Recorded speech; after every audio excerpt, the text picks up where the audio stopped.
Seltzer Kings. Podcasts. Study and play come together on a Windows 11 PC. And for a limited time, college students get the best of both worlds. Get the Unreal College Deal. Everything you need to study and play with select Windows 11 PCs. Eligible students get a year of Microsoft 365 Premium and a year of Xbox Game Pass Ultimate with a custom color Xbox wireless controller. Learn more at windows.com/student offer. While supplies last. Ends June 30th. Terms at aka.ms/collegepc. You realize you're the radio host version of a rock star, right? I don't know what the groupie procedure is for this scenario, but I might have to throw my panties at you. Or I could autograph you. I believe we have some Sharpies laying around. So, I have news. I got offered an internship with Pitchfork Media. Pretty much the most highly regarded music review publication on the internet. Piz, that's fantastic! Yeah, I'd get to work with the most important critics in the business, see bands when they're on the verge of breaking. I might even get to do a few reviews myself, so I can really get my snob on. Their offices are in New York, which could be cool, right? Super cool, you lucky dog. 12 weeks in the Big Apple. Everything's coming up Piznarsky.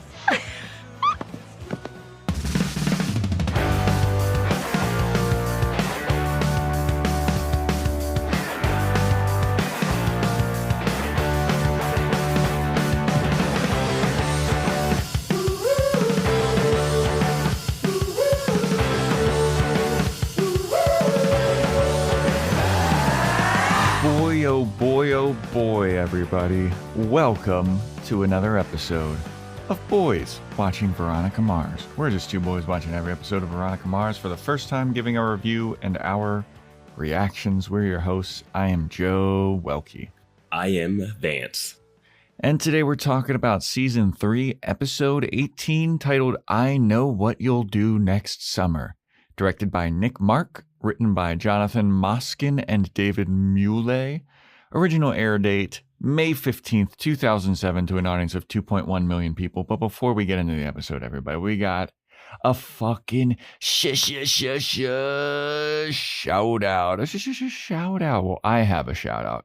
We have to do these shout outs separately now, Vance, unless it's like a podcast review. Yeah, that's true. I received a very generous donation of cotton candy flavored Alani Nu from Fantastico. So thank you, Fantastico, for this bounty of energy drinks. And I'm going to put it out here on the podcast right now. I think I am, we're going to have to do a moratorium or whatever. What's the word? Moratorium? Yeah, that sounds about right. We're going to put a pause on energy drink purchases from the Amazon wish list. I feel like literally half of my refrigerator is energy drinks now, and I hope it does not offend the people of the podcast when I say I am going to start drinking them during the week as needed, not just on the podcast. Because my fridge is fucked right now. If I was inside of it, I don't think I could get out of it with all these energy drinks. if you're new to this, I don't remember exactly when energy drinks became a staple of the podcast, but previously we had one Amazon wish list.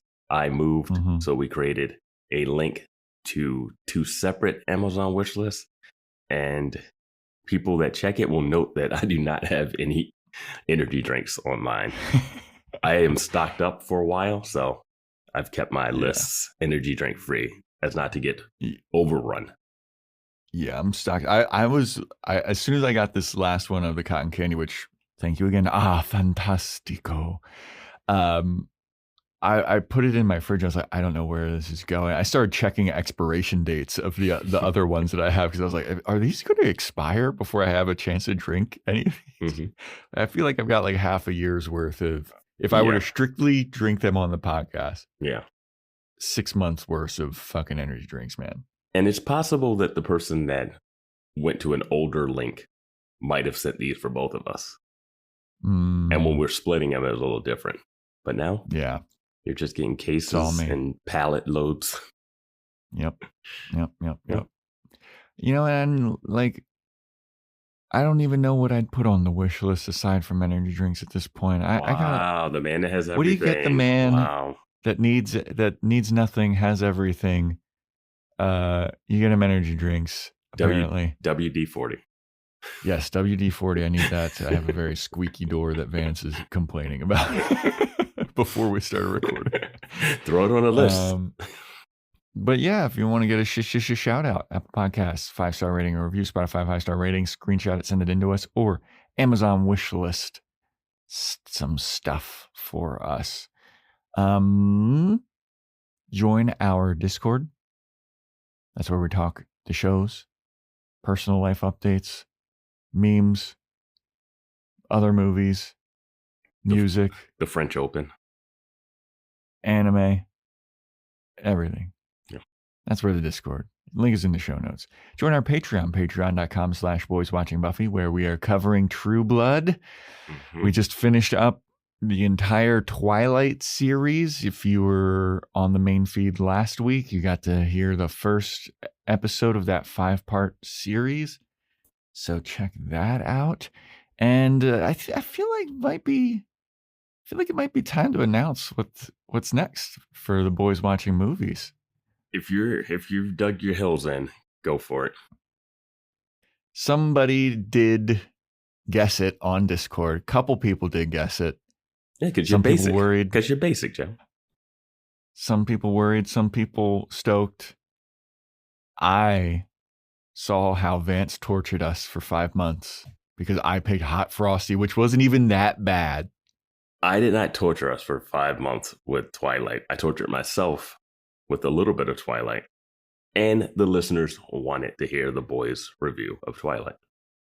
Well, hopefully the listeners will want to hear our reviews of drumroll, Vance, drumroll. No, I'm not drum rolling. Vance, you won't drum roll. I'm not going to drum roll. I'm not for this. This is actually antithetical to your whole complaint about what I did. Okay, well, we're going to be doing the 50 Shades of Grey saga. You can't in one side of your mouth say, I cursed us and made us watch all the Twilight. And you're like, oh, I'll make us watch the fan fiction spinoff. It's the logical next step. Not the logic. This is not a place for logic. This is a 50 Shades summer, Vance. It's a 50 Shades summer. It's the worst. It's going to be the worst summer. June, July, and August. Why? We're going to be so hot watching these, and the temperatures are going to be high too. But I think I'm going to be more bothered than hot. So we have that to look forward to for the Boys Watching Movies experience on the Patreon. But yeah, otherwise we've got True Blood going on.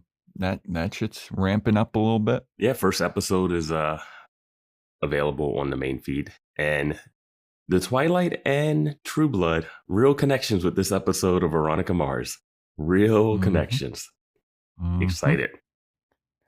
So yeah, there is that. We got anything else to chat about before? No, let's dive into this thing.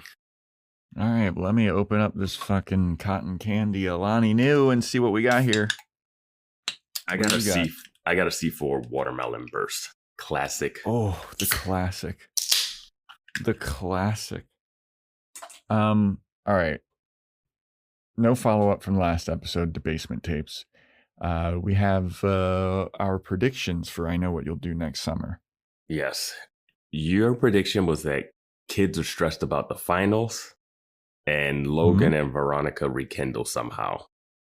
I'm going to say... I'll give myself 40. I'm going to say no. You're not going to give me even 20? For the Max and Mac thing? Yeah. They're stressing about finals? Yeah, I feel like there's a lack of stress. And all right, Vance is very cold-hearted today. He's not excited about 50 Shades of Grey. And 50 Shades of Summer. My prediction is that Vinnie Van Lowe is murdered by the Fitzpatricks, which did not happen. And I really don't understand last episode to this episode to the overall finish of this season. I'm so lost now. I'm like, I don't know what. It is the most de-escalating turn of events I've seen in a show. If you had to pick the main dramatic plot points, I would say this is the least dramatic thing that you could finish the season on. Yeah, this feels very light, Veronica Mars. We've traversed through the darkness, and now we're getting all these like lighthearted, like feel-good cases, kind of. Yeah, but then also the Fitzpatricks are back, kind of. Yes, and it's okay. We'll see what happens. Yeah. So this episode opens up with Veronica and Piz studying together, and Keith keeps coming into Veronica's room to quiz Veronica on her PI knowledge because she's taking the PI exam the next day, and she's trying to bone up on her knowledge about being a PI.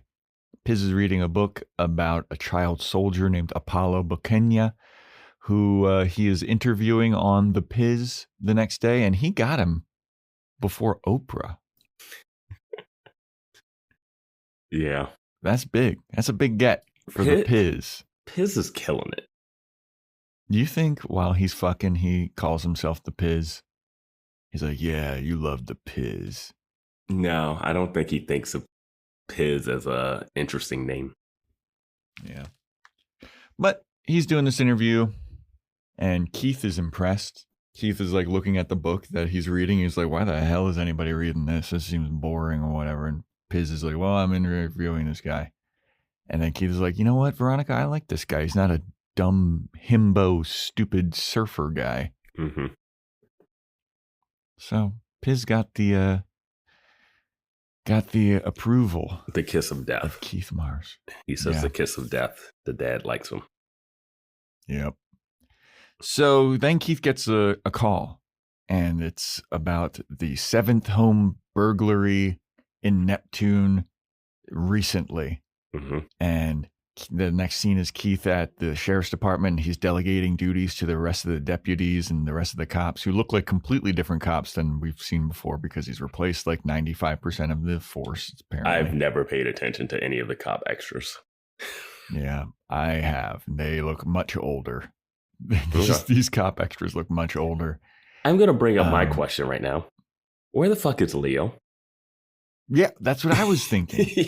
I thought they were like panning across all of these cops, and I was expecting it to land on Leo. How Leo does nowhere to be found? He's not in this episode. It makes no sense. Mm-hmm. What was the point of the end of last week's episode? If I feel like they even had it in like the recap. How is he not here? I don't know. But Keith is telling all the cops, like, hey, this is what we got to do in order to stop these burglaries. Everybody be on watch or whatever.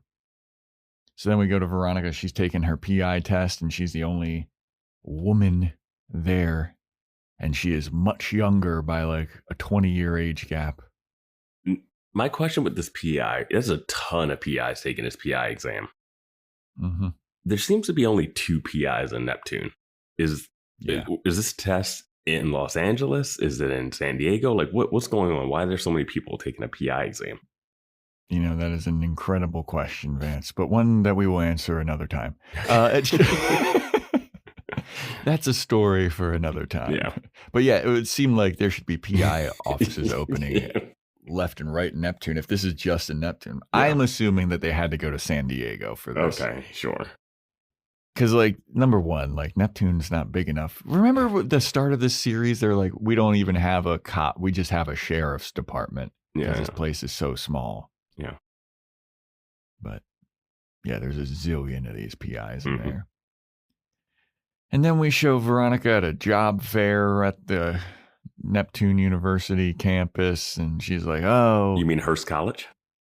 Oh, Hearst College, yeah. I'm wasted. And she's like, oh, none of these jobs interest me. The only job that I want is like scratching a lottery ticket. And I was like, what? Well, you gave that up when you decided to break up with your rich boyfriends. Yeah. No. All right. So then we've got Piz. He's interviewing Apollo Bacania, who is played by none other than the GOAT himself, Lafayette from True Blood, Nelson Ellis? Is that his real name? I think so. Yeah. But Lafayette is great in True Blood. And if we would have watched this episode before we did True Blood, would not have known who this character was. Mm-hmm. But this is awesome. I saw that. I was like, oh my God. I don't know if I've seen this actor in many things before. I probably have, but didn't know. You know? Yeah. Got a crazy old accent on this one, and he's pulling it off. He's doing okay. He's doing okay. Nelson Ellis, yes, confirmed. But Piz is interviewing this guy, and he's talking about the horrors of being a child soldier and all this stuff. And the worst part is he still has an appetite to kill or whatever. And he dedicates his book to his advisor from Hearst College who helped him. And the professor is in the room with them. And Piz wants to ask her a question. She's like, oh, no. This is Apollo's book. This is his story. I was just here advising him and giving him the backing that he needs in order to make this happen, and the support that he wanted so that he could write this book. And it seems like a very harrowing tale of being a child soldier, not like one of those run-of-the-mill lighthearted child soldier stories. Like, this is a harrowing one. Yeah. And so the interview goes well. Piz is all done with it, and he comes out of the recording room, and Veronica's there, and she's like, Piz, I don't know what the fuck the equivalent of a rock star is for a radio host, but whatever it is, you are it, and I'm your groupie. And Piz is like, hell yeah, baby. She's like, you're Howard Stern. Yeah, right? Yeah. But then Piz has more good news. He was offered an internship at Pitchfork Media, which back in 2007, that was a big deal. Yeah, dude, that's huge. When he said Pitchfork, I was like, that's something I heard of. Yeah. 2000, early it's peak 2010s. That was peak Pitchfork era.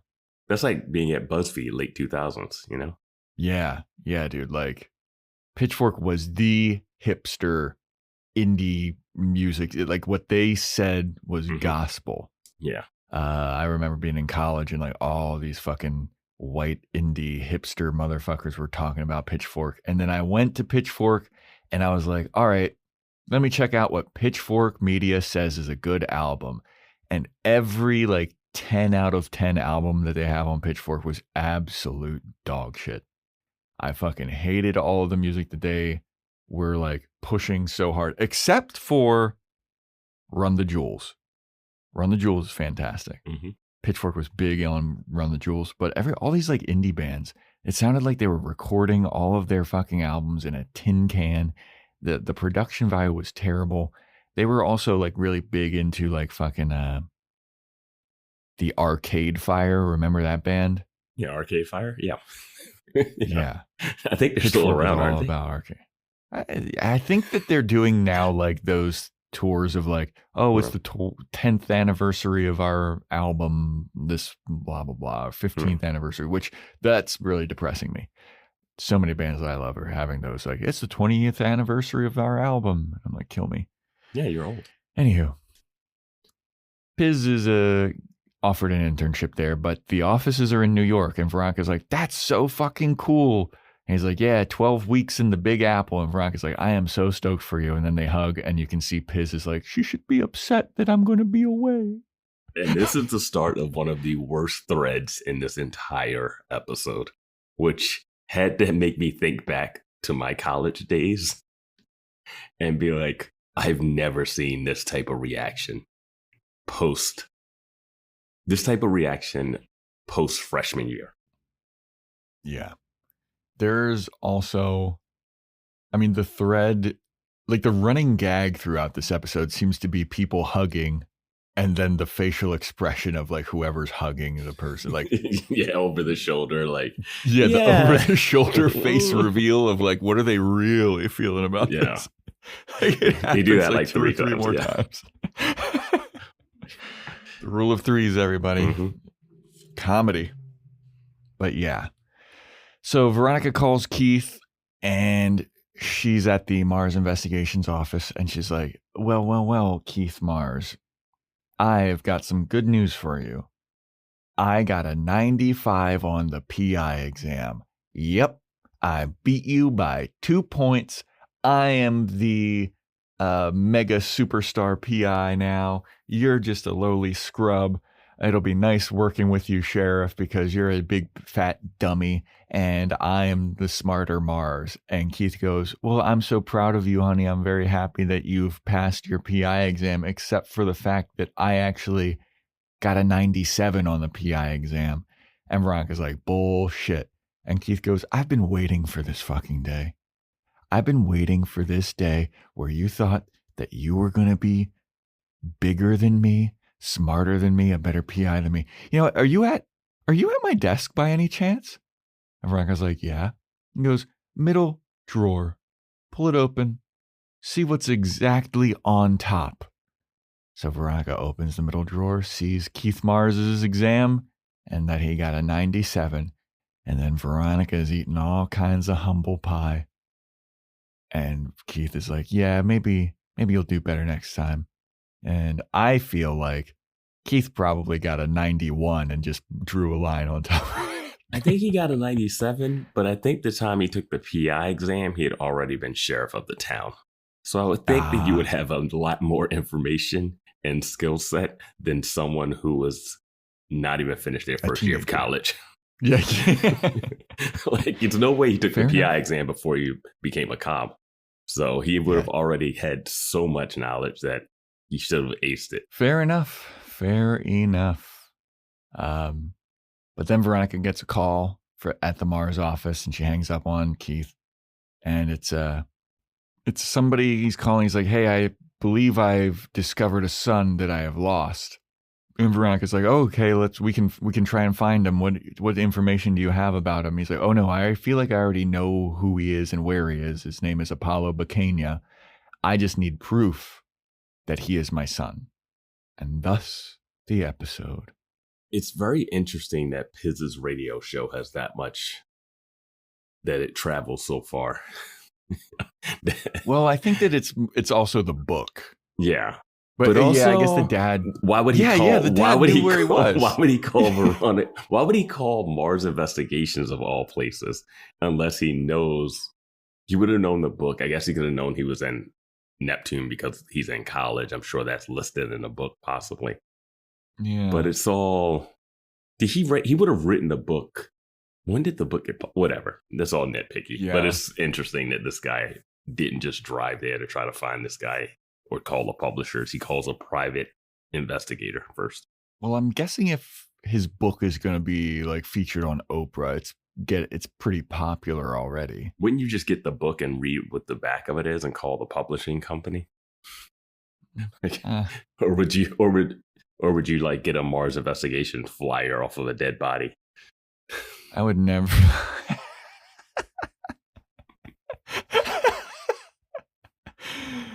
I would probably never.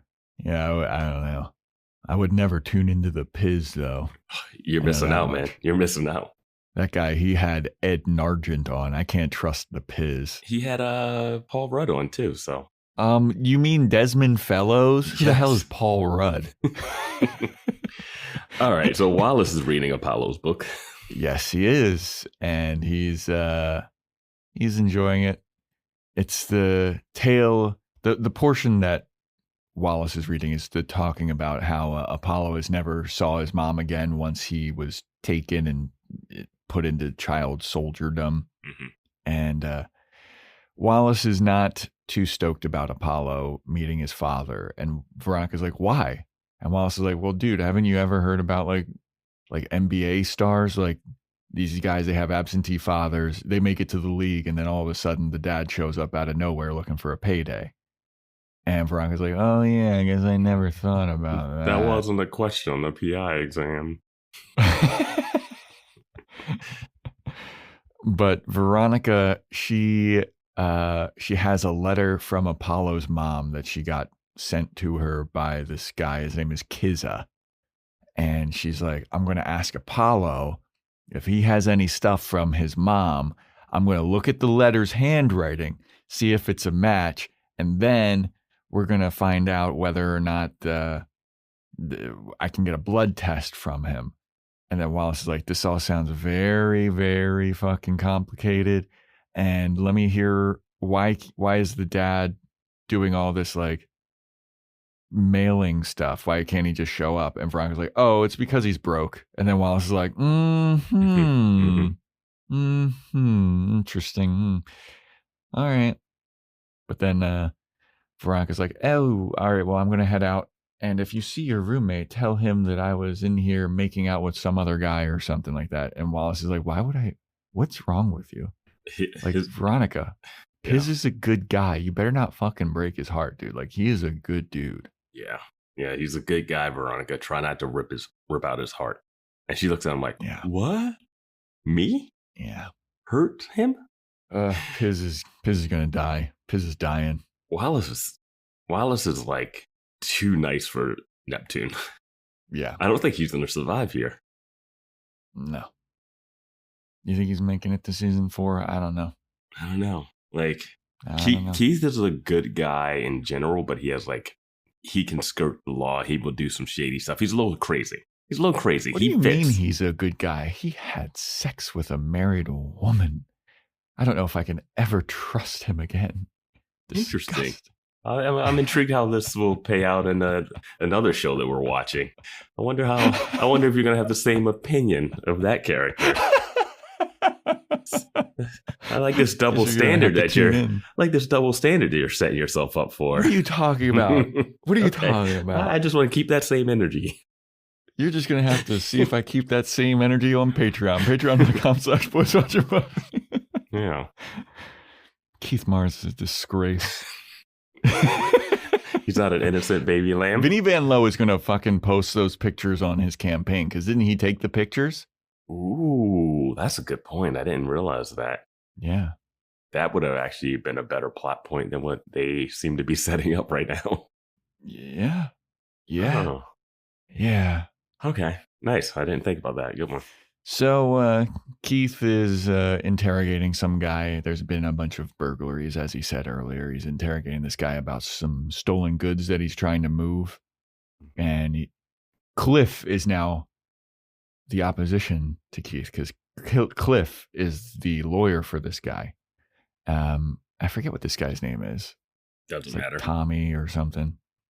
But Cliff keeps telling his client not to answer Keith's questions, and Keith is getting all frustrated. He's like, I liked you better when I was a PI. And then Cliff is like, well, now you'll understand why I won't be voting for you to be sheriff. And I was like, that's kind of a dick move. I wasn't sure if he was saying that jokingly or not. I couldn't get a read on that. Yeah. Because it seems insane that he would be voting for Vinny Van Lowe. Right. Yeah.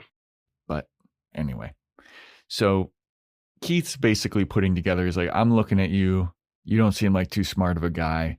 This seems like the burglaries are being done by a professional and you're just some punk kid.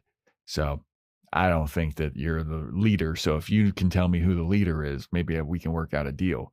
And then this kid is like, how about you take me to my cell? And he leans back and he puts his hands over his head.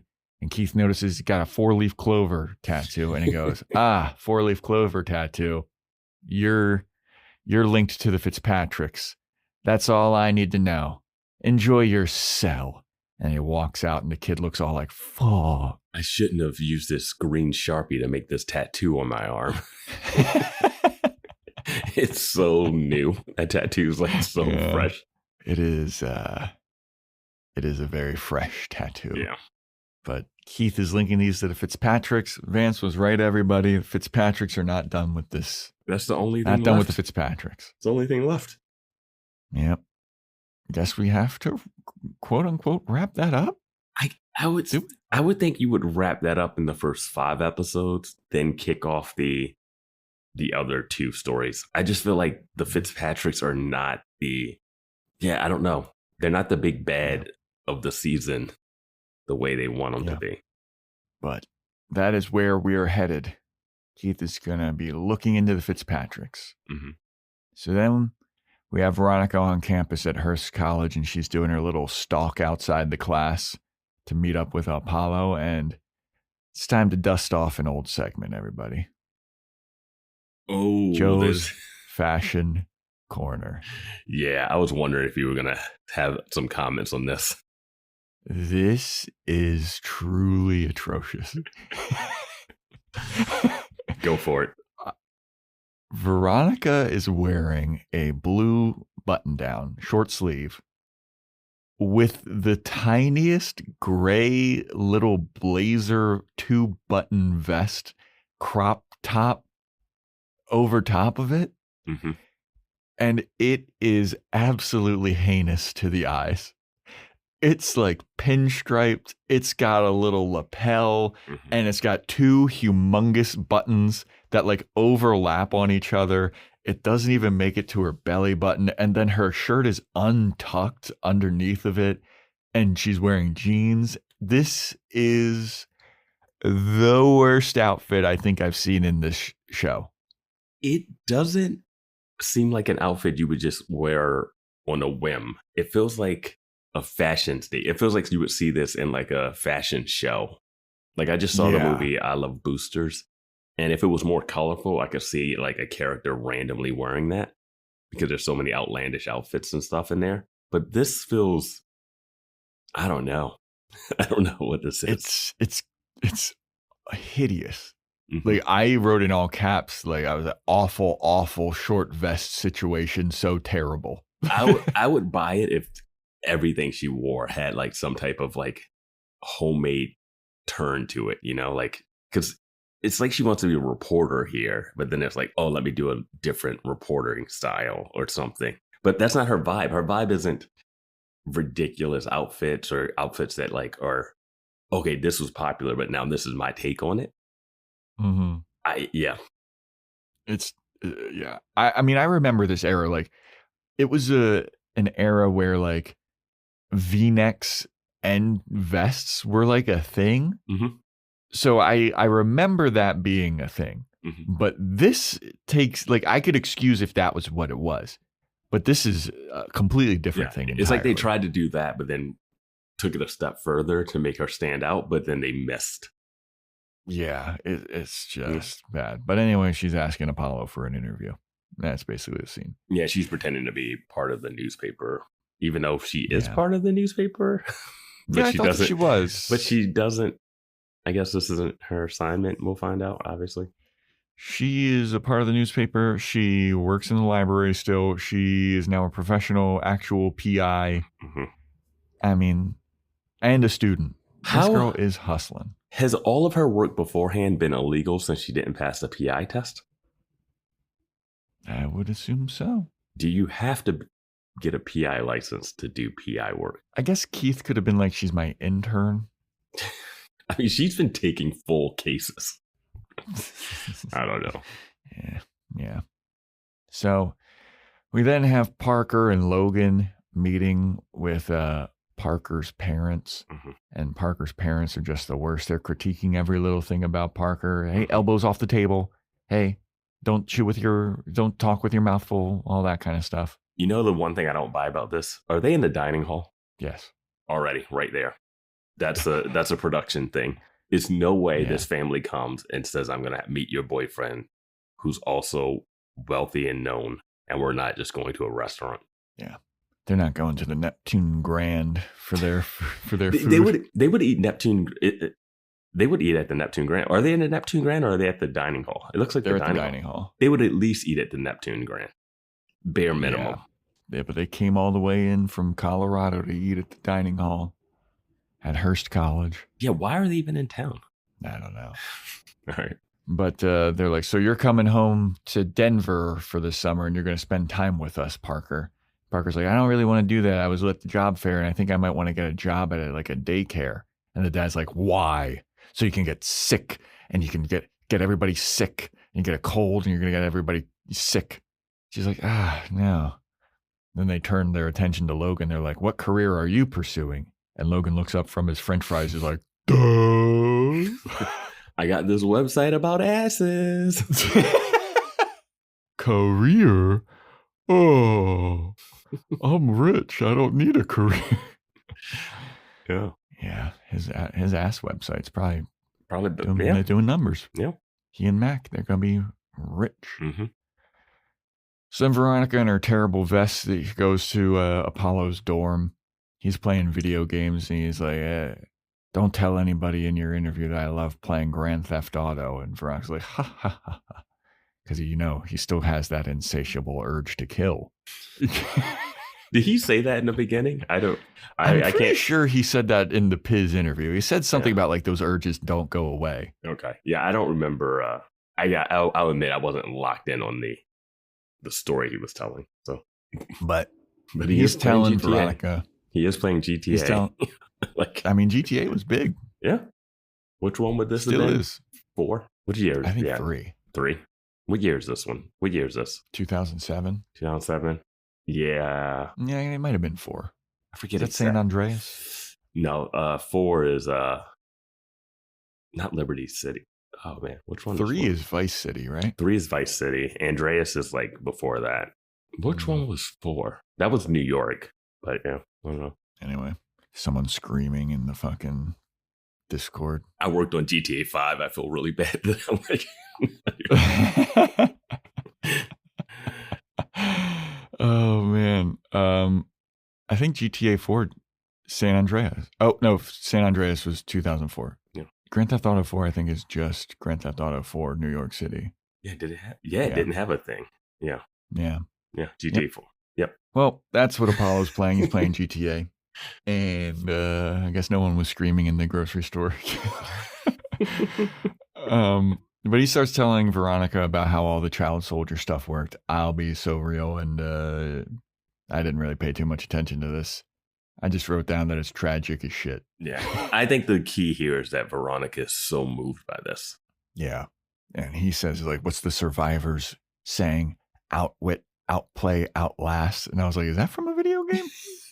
I don't know. When you said that, I was like, are they? I think they're leaning towards this book isn't real point, Yeah, that's what I was. I was like, outwit, I was like, outplay, outlast. I was like, that seems like a video game slogan. And I was like, she's gonna find this quote and be like, this quote came out way before, like way after you were there or something. Yeah. I don't know.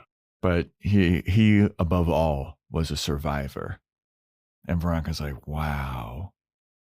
I would have Can you tell me about the days before your I would have been a little upset because he's telling a story that I would assume is in the book. Yeah. And he's telling it to her like it's the first time. I'm like, you're interviewing me. Did you not read the book? Because I'm pretty sure this would have been in it. But Veronica, she's more interested in what was going on before he was a child soldier, before his conscription. It's like, do you want to take any notes or anything for this article that you're going to write? You're just staring at me with your jaw dropped. So then we go back to Logan with Parker, and they're back at his hotel room, and he's like, I think your parents liked me. Parker's like, ugh, I don't want to hang out with my parents all summer in Denver. That's going to suck. My parents suck. And Logan's like, well, why don't you stay here? And Parker's like, will we? Will we mean it? I can stay here with you? That's a big step. You want me to move in with you? We've only been dating for like 3 episodes. Which could be 2 years.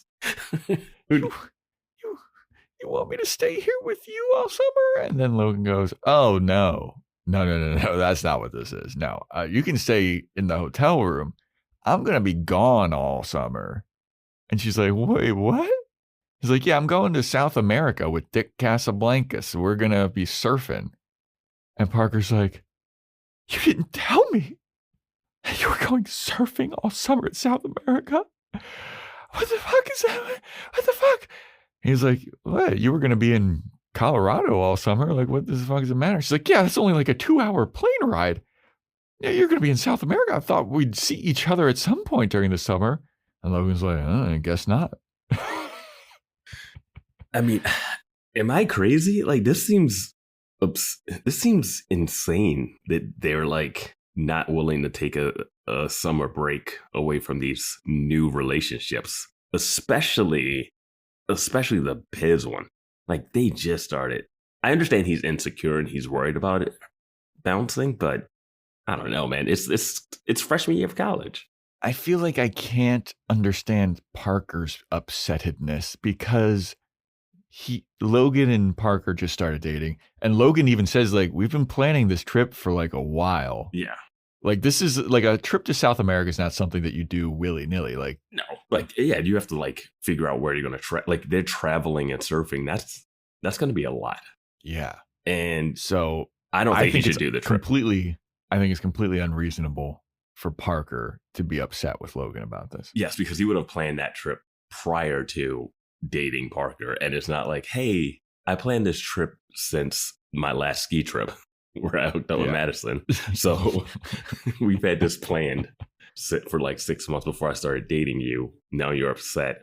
But also, it's summer. It's college. We're not... What?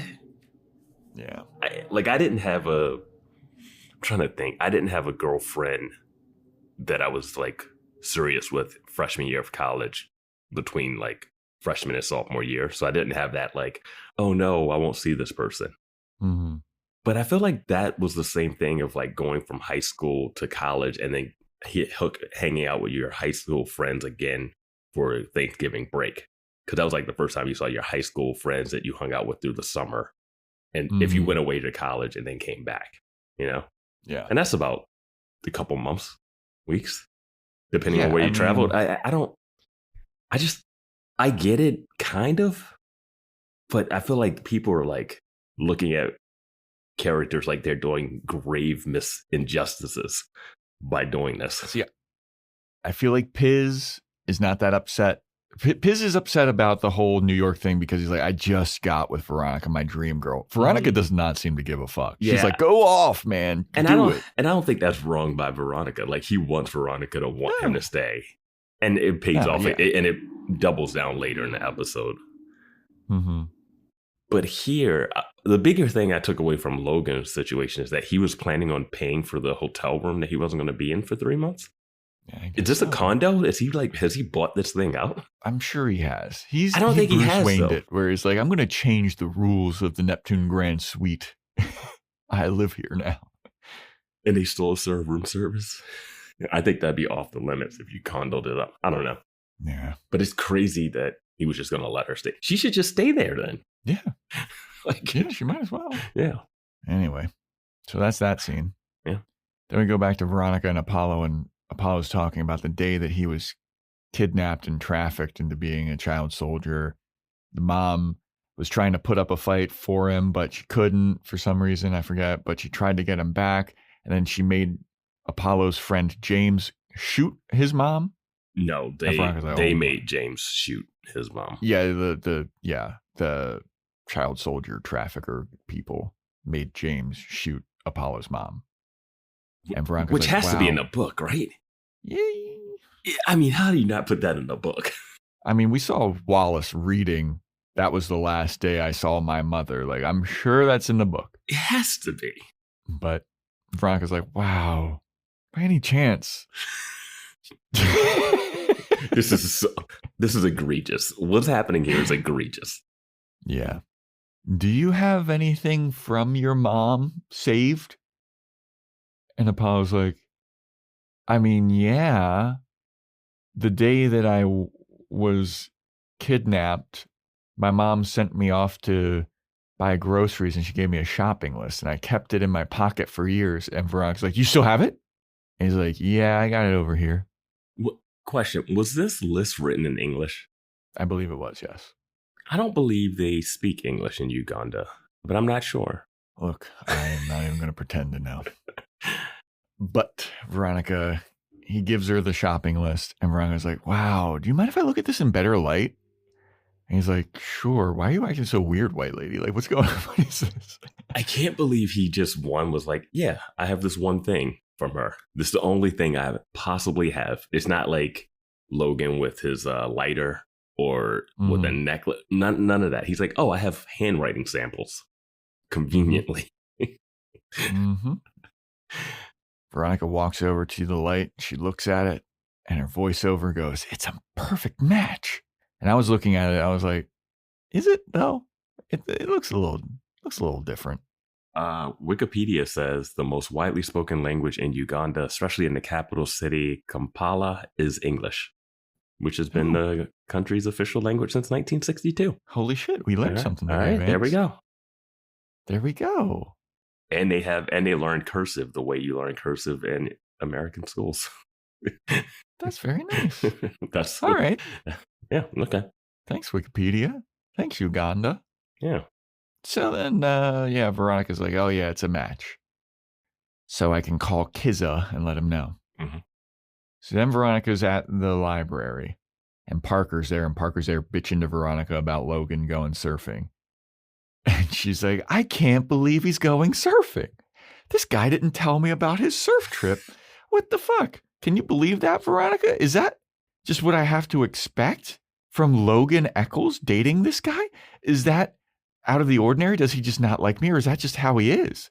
And Veronica's like, that's kind of just how he is. And then Parker's like, And Veronica's like, look, isn't Mac around to talk with you about this shit? Why are you talking? I mean, you are dating the guy who went on trips to Mexico with the person who assaulted you. So what do you want? if that's your issue? Like, I'm just like, what do you guys? Best friends, basically. Yeah, they murdered people in Mexico. Of course, Dick and Logan are going to kill a bunch of people in South America. You don't want to be a part of that. Yeah. They have to do these international murder sprees. You know, these rich kids, that's just how they get their rocks off. What a Dick episode this is, too. Oh, my God, yeah. But Veronica's like, isn't Mac around? And Parker's like, no. Mac is in the throes of new love, and she's spending a lot of time with Max. She is getting her back blown out. Yes, she is. She is on a sexual walkabout. Mac is getting cracked. To the max. And good for her. Good for her. Yeah, she deserves it. Yeah. Good for her. Hope it's good. Can't imagine it is. Anyway, but Mac and Max, they're there. They're getting pizza. And the pizza guy's like, hell yeah, bro. Mac opens the door and he's like, fuck yeah, y'all are banging again. Yeah. Mac is like, hell yeah. I swear I'm wearing something on underneath of this long t-shirt. Pizza guy's like, do you like my vibe or what? Are you guys going to invite me in? Max is in the bed and he's like, bring him in. Yeah. People are coming there to buy stolen tests too. Like, saw somebody who was ordered in a big sausage pizza. Oh, shout out to Big Sausage Pizza.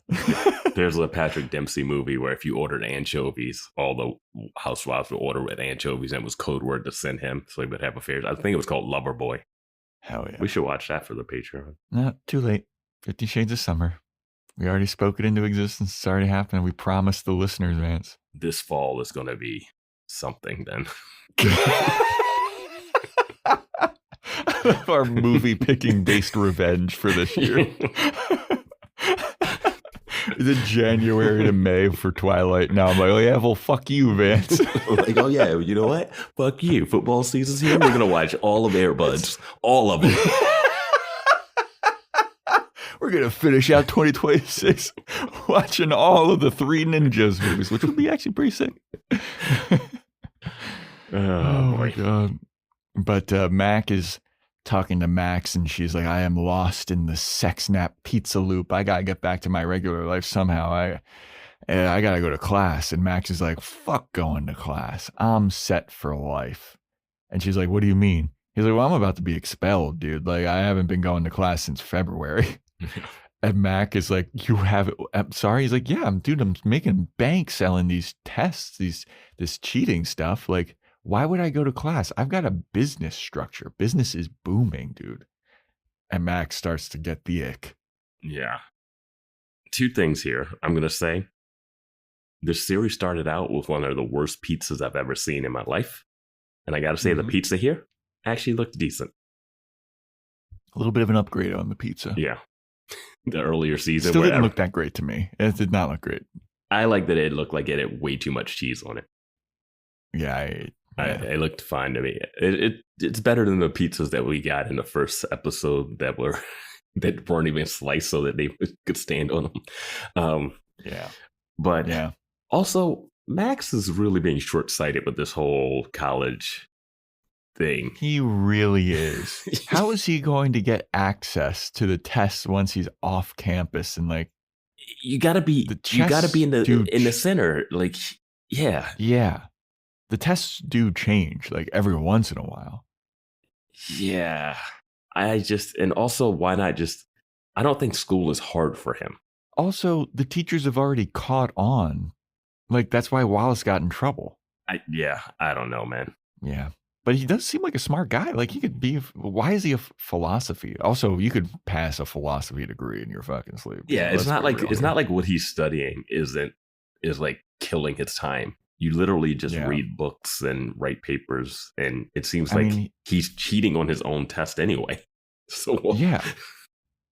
Like, he also seems like a guy that would be more of like a software developer. Yeah, honestly, just get your degree, and it doesn't matter what it's in. Like, you're already there. Yeah. And he already comes from some money. He had like 10 grand to drop. Oh, yeah. Well, business is booming. Mm-hmm. All right. We find out how much he's making a month. Oh, was it a month or a week? Was it $1,500 a week? I think he was making 15 if it's a week. That's pretty damn good. Yeah, I think he was making 15 a week. Oh, okay. But I'm sure that dies in the summer. Yeah.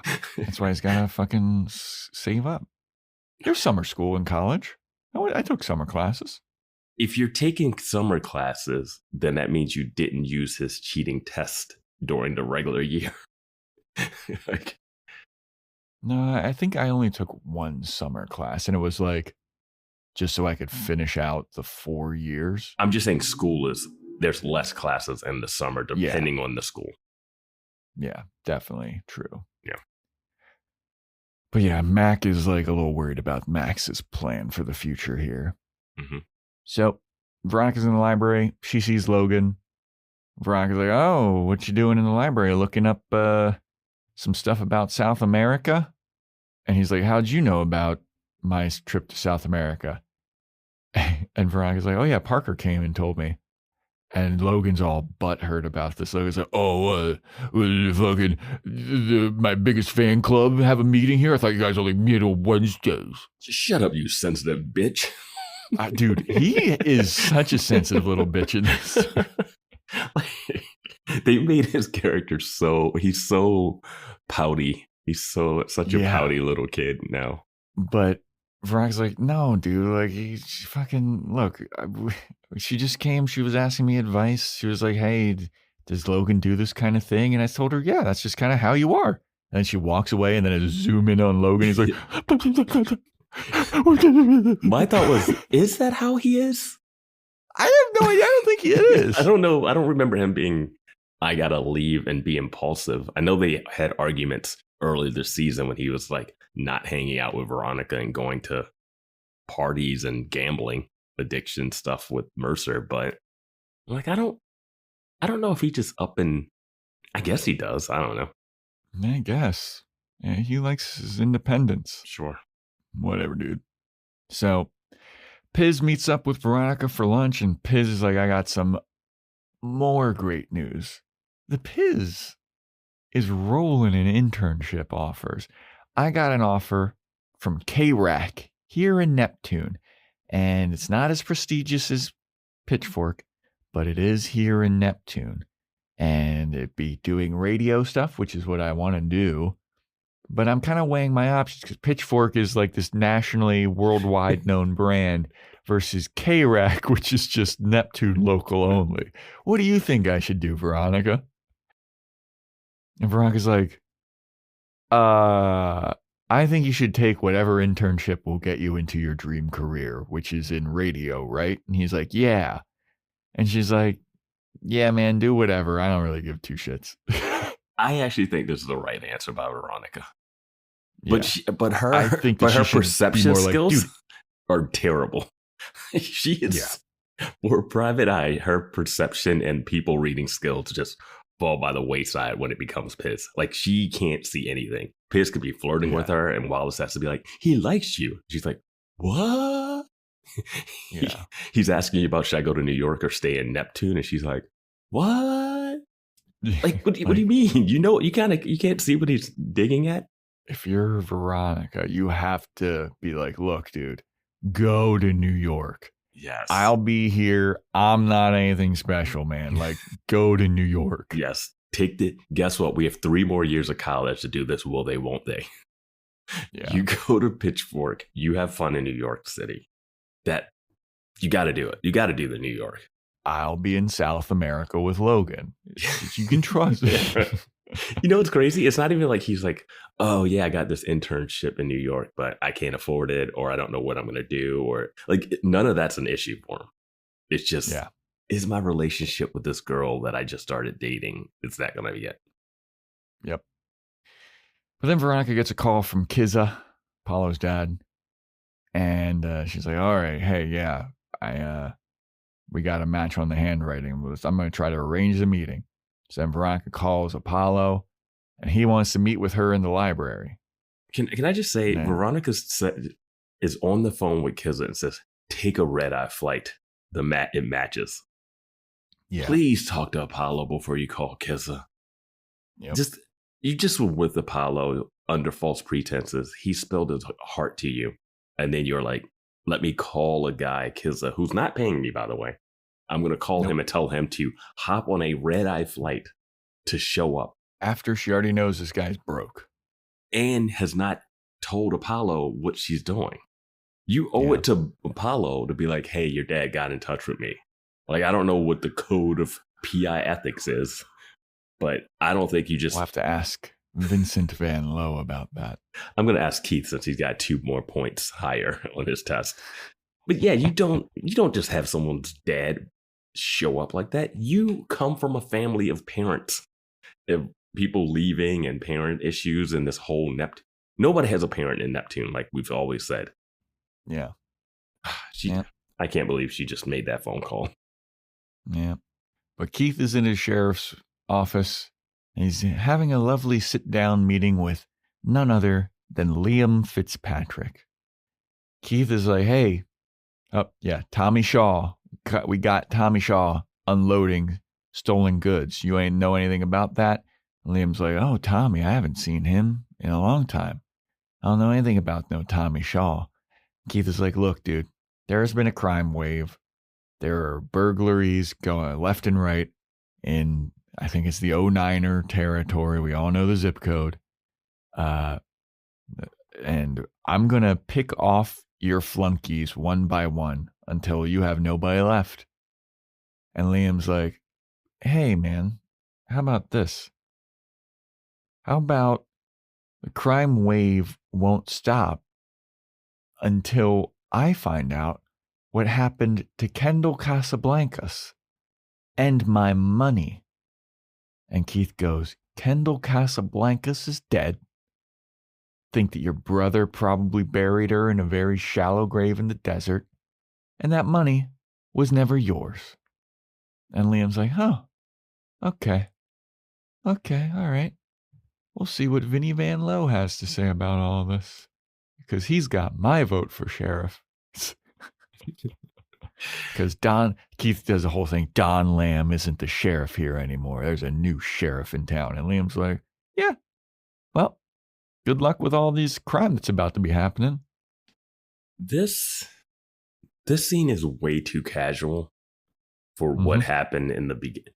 The season opened with Liam's brother taking a shot at Keith. Yeah. Last season, and was it last season when Keith almost got killed by? Yeah, it was last season that Liam almost would have killed Keith if Veronica did not remove bullets from a gun. Yeah. You guys dove through a window together fighting. And now you're just having this casual conversation. And not only that, he grabs a photo of Veronica that's on the desk and looks at it. Which Liam keeps looking at it like, your daughter. Which you have to be an idiot not to see that as a threat on your family. Mm-hmm. And now you're putting Veronica back in the crosshairs, another season 1 reference. And I just don't... Keith, this is not like a, hey, let's just have this conversation and it's fine. Let me go home and watch TV and hang out. I'm like, hey, Piz, get away from the house. People are coming. We're about to die. There are murderers. Like, the Fitzpatricks are straight up murderers, and they have not even tried to deny it. And you're just going to be like, hey, the money wasn't yours. Not that there was no money. Not that I didn't have. You're basically admitting that I knew where the money was, and I'm not giving it to you. It's just everything you could do to escalate the situation instead of de-escalating it. Yep. It's still a de-escalation of plot of the season. Because, I mean, it's the Fitzpatricks. I mean, I don't know. Yeah. So, and Veronica, she goes to the library to meet up with Apollo, and he's there with the editor of the Free Press. And he turns around and he sees Veronica, and Veronica immediately knows, like, oh, fuck. Mm-hmm. This guy goes, hey, interesting. Apollo here says that you interviewed him. I don't recall ever assigning you this story to interview Apollo. Huh. That's interesting. Why don't you tell Apollo what's really going on? And then he leaves. And Apollo's like, so what's really going on? Why would he leave? Right? Why would he leave? Why would you not stay to be like, I want to hear this myself? You have this might also be like a cool story. If you don't have that curiosity, you shouldn't be working in journalism. Yep. Yeah, no, you're completely right. Yeah. So now Apollo's all pissed and suspicious, and Veronica's like, all right, look, I admit I was hired by a man who believes he is your father. His name is Kizzo Nico, and he gave me this letter that he says is from your mom. And if you look at this letter and look at the handwriting that's on like your shopping list, the handwriting matches. And Apollo's like, dude, the shopping list was published in newspapers. Mm-hmm. It was a part of my like publicity tour for my book. I'm pretty sure that this guy, Kizza, forged the letter. Mm-hmm. Like, this guy is not my dad. He's looking for a payday. And Veronica's like, no, but wait, what if we do a blood test? And Apollo's like, I ain't doing no fucking blood test. All right. They say DNA test. DNA test. There you go. And Veronica, he leaves, and Veronica's left there like, oh, but I already told him to take a red eye. Yeah, that was stupid, Veronica. Line everything up first before you have someone taking a flight. Yep. So then Veronica's talking with Mac, and Mac is talking to Veronica about all of the red flags that Max is exhibiting now. Like, he's flunking out of college, and, you know, that doesn't give me great prospects for our future, because I don't want to be dating this guy who's kind of a flunk out. And then I'm also very susceptible to bad influences, and I can see myself dropping out and being like kind of a lazy bum living here with him. So like, I don't want that to happen to me. And then I don't know how this conversation ended the way it ended, but it seemed very weird. Yeah, it's Max says love makes her lazy, and then they start talking about Piz, and she's like, is everything good in Disneyland? And yada yada. Disneyland, okay. Yeah. And then Lotto, yada yada yada. At this point, I was like, are they going to have Mac just break up with another dude that she likes? Because I was like, you know what? Just let her be single and hooking up with random dudes on campus. But also, I don't think that's safe in Neptune. No. So I think stick with the laziness that, you know, this guy cheating on tests. That's fine. Yeah, compared to who everybody else before, Beaver. I mean, Beaver. If you would have stayed with Bronson too long, who knows what secrets would have come out of that. She would have been in incredible shape. It would have been fate worse than death. Maybe they would have gone to Vermont or something. Ugh. Met up with old Beanhead. Hannah. Dude. She got out. Veronica is now at the Mars Investigations office. She's trying to get a hold of Apollo. Nobody's picking up. His roommate, though, is like, yeah, Apollo hasn't been around for a few days. Kizza shows up to the office. And Veronica's like, yeah, I'm private investigator Mars. And he's like, but you're just a girl. You're just a wee little tiny teenage girl. Veronica's like, yeah, well.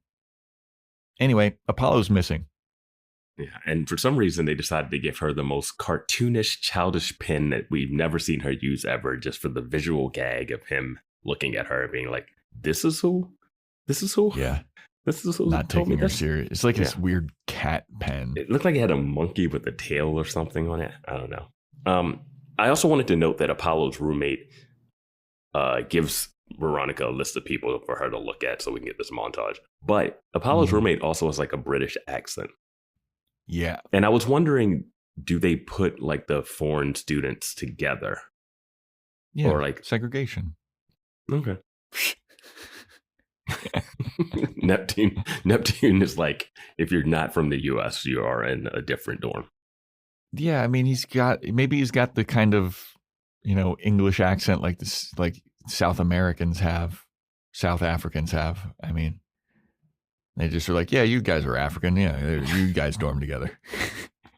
Yeah, at first I was like, oh, we're gonna find out they're both faking their accents, and it's a big old scam. I was like, where's this big twist happening in this episode? Yeah.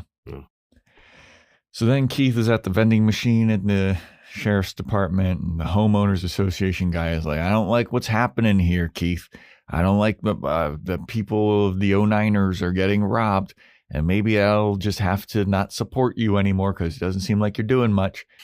And then Keith goes, all right, thanks. Yeah, you think Vinny Van Lowe's going to do better? Good luck. I mean, I know you solved some major crimes just this year, but I don't know. Vinny Van Lowe, he is a person. You did endorse him in the paper one time. For the robbery that you stopped. Yep. Yeah. Oh, also, it's like Vinny was screwing over the Fitzpatricks in that case.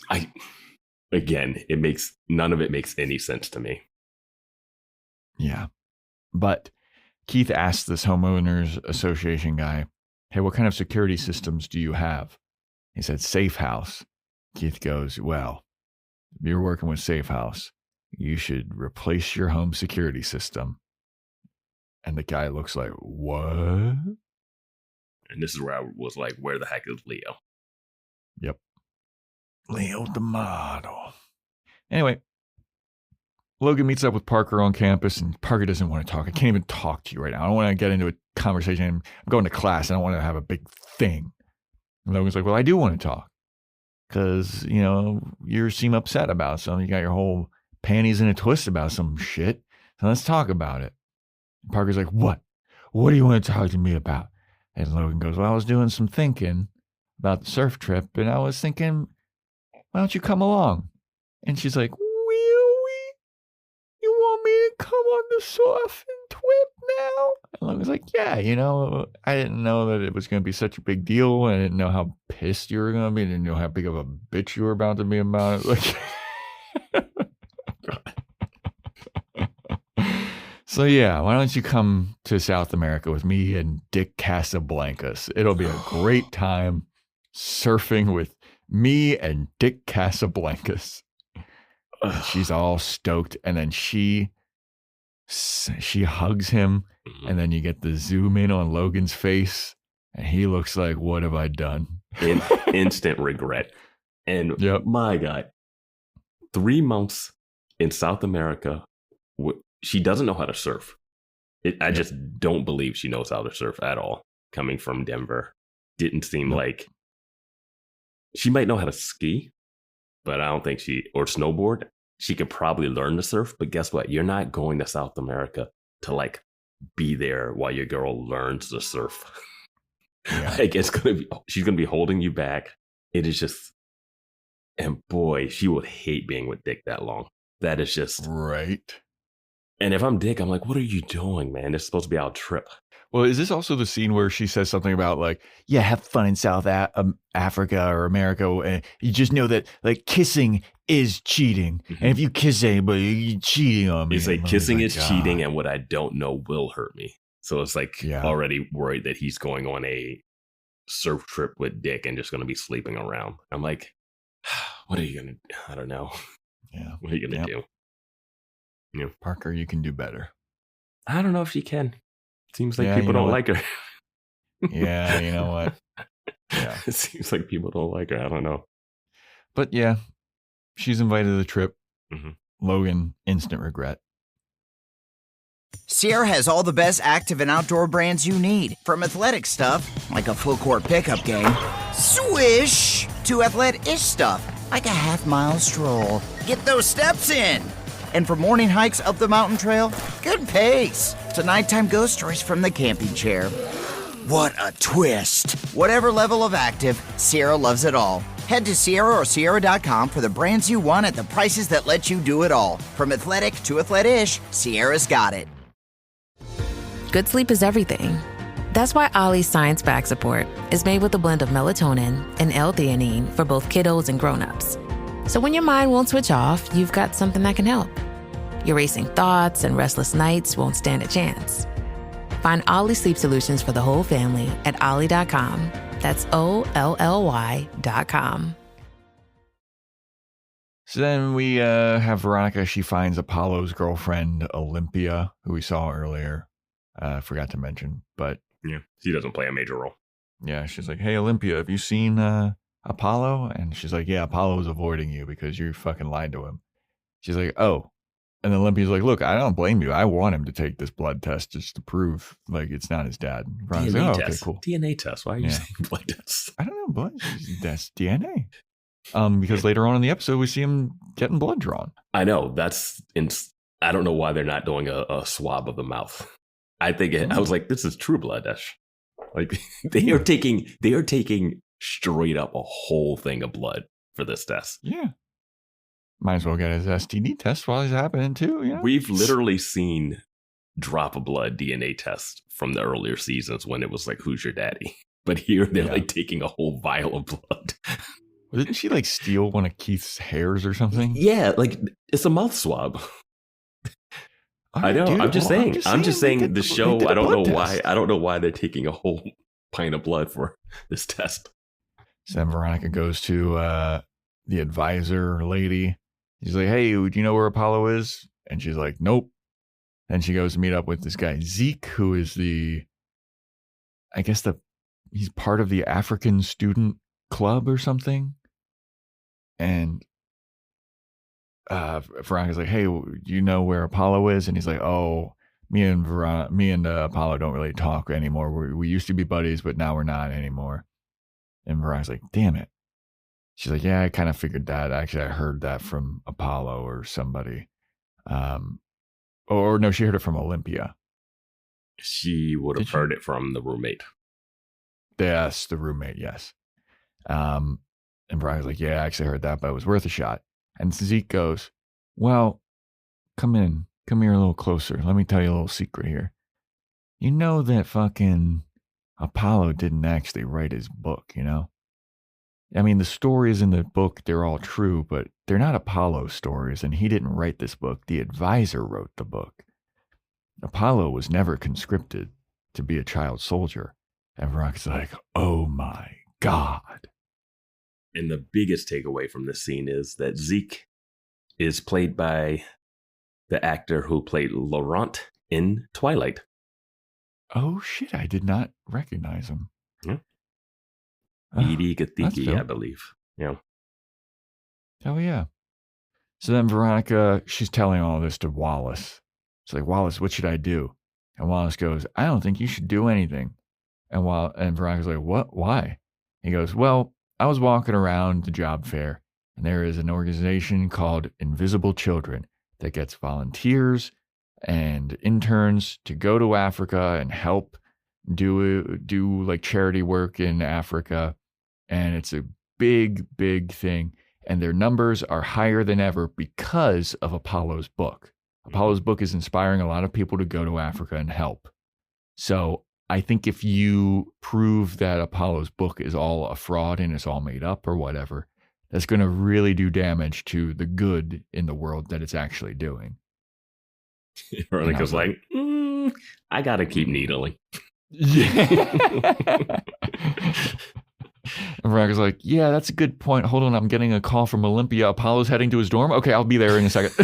Veronica, what'd I just say? She's like, no, sorry, I can't leave this thread I won't follow up about the Mexico thing. I won't even Google that hotel. But this I have to figure out. Yep. I thought that was an interesting philosophical debate that No, Wallace that's right, was yeah. presenting. Yeah. Oh, yeah.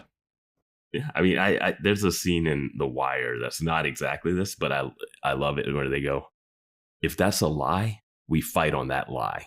And it's just like, it was just, I don't know, it's just like one of those things where it's like, yeah, Wallace has a point. Wallace has The whole Dark Knight thing. What's that? Blame me. No, that one doesn't actually make any sense. That makes no sense. We can blame the Joker. It was a guy that everyone knows was the bad guy. I don't know why we need to blame you. There was a obvious bad guy. Everyone knows the bad guy who did it. He's hanging off of the building right now. You don't have to be the bad guy. No, blame me. We can't let Dent go down like that. I mean, it's epic. The music's great. He's driving away. They're smashing the light. Beautiful montage at the end of that movie. Makes no sense. No sense that he takes the blame. Just blame the Joker. Yeah.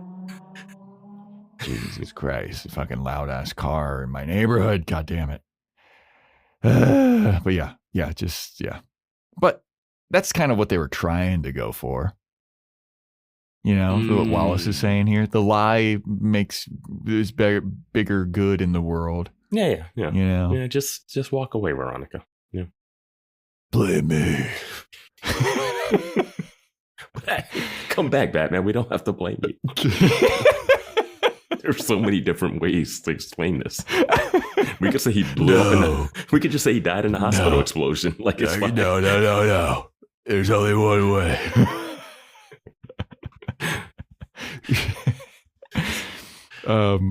So Veronica goes to Apollo's dorm and he's on the phone and she overhears him being upset with the person that he's on the phone with. He's like, what do you mean? Oh, what do you mean you're pulling it? Well, I have lawyers too. What do you mean you're pulling the plug on the script on the movie version of my book? What do you mean? Whatever. And he hangs up the phone. And Veronica's like, oh, I'm sorry. I didn't mean to eavesdrop or walk in on that. He's like, no, it's fine. Don't worry about it. I gotta go get some laundry. So then he goes and leaves the room.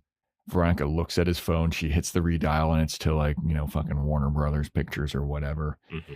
And she's like, oh shit. Oh, Silver Pictures. And she's like, oh shit. It looks like the movie version of his life is falling through. Looks like it's not going to be coming to movies after all. At this point, I was wondering how anybody outside of Veronica had found out that his book was a fake. Yeah. Because she hasn't reported it being fake. The dad hasn't reported it being fake. The guy, Zeke, hasn't publicly announced that it's fake. So I was like, why is everything falling apart? That was my thought in this scene. But Apollo returns and he's like, you know what? I would like to meet my dad. Let's bring him in. Let's do the DNA test since fans can't stand the blood test. It is do a the DNA test. It is a DNA test. It's a blood test. It's not a blood test. They're taking blood. They don't have to take blood. I don't know why they take blood. They're calling Maury Povich. Yes. To see what's going to happen here. I thought at this point they were also trying to tease that he was going to kill his dad to cover everything up. When he's like, let's meet with him. Nope. You keep thinking of all these way more interesting plot lines here, Vance. I think they're teasing it. I think they're teasing it. If what you said is true about him having the murder lust. So then we have a completely different story happen. Start right now. This is ridiculous, but sure. About 30 minutes into this 42-minute episode, we got this new story introduced. Dick Casablancas comes home to his hotel room, and who's there waiting for him? Big Daddy Dick Casablancas. Why is he standing in the shadows? I don't know. He's all backlit and silhouetted. Yeah. It's fucking nuts. And Dick is like, what the hell are you doing here? And Daddy Dick is like, look, I turned myself in. I've only got a couple of months before I go to jail. I was like, God damn. Another summer, another greedy summer. How are we spending the summer? The white privilege. This, I don't know why this needed to happen. Yeah, me neither. But Daddy Dick is there, and he's like, I only have a couple of months before I gotta go to jail, and I'd like to spend it with you, my son. And Dick is like, I don't want to fucking spend time with you. He's like, you're going to jail? Why would I want to spend time with you? You're just going to go to jail. How long are you going to be in jail for? And Daddy Dick is like, a whole year. Dick is like, you're going to be in jail for a year? That's, oh my God. And Dick is like, yeah, a whole year. That's, you fucked over zillions of people, screwed hundreds of people out of money. My friend, he's doing a year because he sold a little bit of pot or whatever. And Daddy Dick is like, look, that has nothing to do with me. We'll get into societal issues later on, but for now, I just want to spend time with my son. And Dick is like, well, I'm going surfing this summer. And Daddy Dick gets all upset. He's like, you'd rather go surfing than spend time with your father? This is probably the worst scene. This is the second. This is a tie for the worst scene in the episode to me. Because Dick doesn't get to act like he's more high and moral than his dad. When his dad's like, I'm going to jail for a year. It's like, oh, that's all you're getting? You have not shown any remorse for your dad robbing people before. You've been like bragging about your dad's business and whatever. And he's like, oh, he has not throughout the whole season or last season when the dad left, never felt like, oh my God, my dad screwed people over. Like you literally were taking a class with the guy who had stock in your dad's thing, who can't retire because and get his vote because of what your dad did. There's been no remorse. But then your dad's like, I'm going to jail for a year. And you're like, what? A year? You deserve more. I'm like, wait, no, you don't get to be that guy. You didn't even care when people were getting raped on campus. An interesting thread, too, is like Dick comes home and he's like, what are you doing here? And Daddy Dick says something like, well, I'm paying for this. And then Dick goes, no, the people you screwed over are paying for this. And I'm just like, wait, okay, first of all, Dick, you're paying for some of this? I thought Logan was living here by himself. Are you just splitting the bill on the hotel room? Number two, how are you going to be so upset about the people you screwed over are paying for this, but you are also using that money? Like, you're not giving the money back to the people that were screwed over. Yeah, that didn't, he can't be the moral ground, high ground for this. And that's what I didn't like. Dick's like treating it like he's better than his dad. I'm like, you're the same person. Mm-hmm. And so the trust fund, he's a trust fund. Yeah, it's this whole scene felt like a fever dream. If I would have found out that the dad wasn't there and it was like a nightmare and Dick woke up, I would be like, yeah, that makes sense. Because the dad coming out of the shadows was insane. Yeah, it was very bizarre. It also looked like it was kind of like shot different, too. Also, like why is he back now? He's like, oh yeah, I decided to turn myself in. Now? Why? Like, why not? Like, weren't you just on an island? Yeah. What is there for you? Want to just meet him in South America? Just meet Dick in South America. Like, yeah. If Parker can go on this trip, so can you. Yeah. Big Daddy Dick. No, he was spend time with his surfing son. He's like, oh, Beaver did set up a new business before he left, so I got to get back into that. Well, I mean, fucking Daddy Dick also loved Logan, remember? He's like, you're like the son I never had. Yeah. When they were shooting guns and shit. Wait till he finds out they was banging Kendall.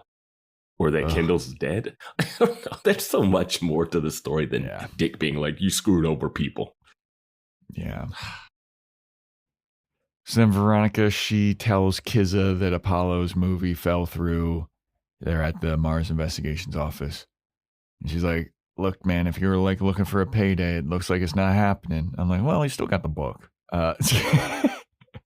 Book is still doing well. He's still doing numbers. But Apollo's dad is like, I don't give a fuck about that. I'm not here for that. I've been so alone my entire life. My wife went to Uganda, or like he had to do something, and he's like, I've been working in New York. No, he escaped. He escaped the war from Uganda and left before she had the baby, and he went to New York. Didn't know anybody. Became a cab driver, and he's just been working his whole life, and this is the son he never knew he had, and if this is his son's like darkest hour, I would want to be there to comfort him. And when he's saying that, I thought that Apollo was going to like walk out from like Keith's office to hear all of that. But no, that's not what happens. They do something way more weird. They go to this blood DNA test where he's getting like so much blood Apollo's getting so much blood drained from his arm. I was like, no mouth swab? Just swab his mouth. But he's getting his blood taken, but Kizza's not there. Mm-hmm. So Apollo's like, where is Kizza? Where's he at? I think he was in it for the payday. And Veronica's looking all forlorn and out the window like, man, this guy, he fooled me. And I was thinking Apollo killed Kizza so that to keep the book a secret. Because if the dad shows up, he'd be like, he was never a child soldier. We were actually doing pretty good in Uganda. But we're hanging out in New York with Jackie. When Kizza first showed up, I thought he might have been one of the military guys that was like, oh, now we have eyes on. Trying to take him back? No, he's not a child soldier anymore. He wants to be the sergeant of the child soldier army. You are our best soldier, Apollo. Train these kids. No, I thought he was like, I'll get revenge for what he did to escape or something, Yeah. But yeah, they start doing the test. Mm-hmm. Apollo's doing the test. Kizza's not there. So then we have Vinny at the sheriff's office. And Keith is like, hey, Vinny. And Vinny's all dressed up. He's got his hair combed and shit. And he's like, hey, Vinny, there's a criminal element of this town that would love to see you elected as sheriff because they know that you'd go easy on them. And Vinny's like, ha, ha, ha, Keith. Hey, Sax, get me a coffee. And Keith's like, look, says that all of the houses that have been burglarized had safe house security systems. You know anything about safe house there, Vinny? And Vinny's like, yeah, I did some consulting work for Safe House. And Keith is like, is that so? Very interesting. I think that you, Vinny Van Lowe, are colluding with the Fitzpatricks to rob all of these rich 09ers. And Vinny goes, that's an interesting theory you've got there, Mr. Mars. The question is, can you prove it? And then he walks away. And my thought was, yeah, you just gave him the smoking gun saying you did consulting work for him. Yep. But also, this makes zero sense to me because, one, it seems like Vinny would do work for them, but wasn't. Like, he protected Veronica that one time when she was in the bar and, like, risked blowing his cover to get her out of there. You know, like, it didn't seem like he had such a grudge with them, with Keith and Veronica, that he was on. I think he would take the Fitzpatrick money, but I didn't feel like he would do a bunch of illegal shit for them, knowing that they murdered. But I don't understand. It's weird because it's ping pong, because he protected Veronica at the River Styx. Mm-hmm. He also had a tracker on Kendall, so he was working with the Fitzpatricks there. But that was fine, though. I don't think he knew. Like, I think he was just like, hey, they're paying me to find a person. What happens after that is whatever. But, like, he's not, like, actively being like, let's kill. Like, he was trying to find him for Liam, not for the other guy. Liam wanted the money, but the other guy killed her. But then he's also screwing them over with the shipping crate thing. Which I didn't understand. That's how Keith got the quote in the paper that gave him the idea to run for sheriff. But it was like a sporting, like, if that was the start, it was like a sporting goods store was being robbed and they stopped a sporting goods store robbery. That does not trump stopping a serial rapist at a college campus or solving a kidnapping of the Hearst, like Patty Hearst, basically, like, or all the other stuff. And you could just already go back to the Lily Kane thing, which isn't that far removed. And the school bus stuff.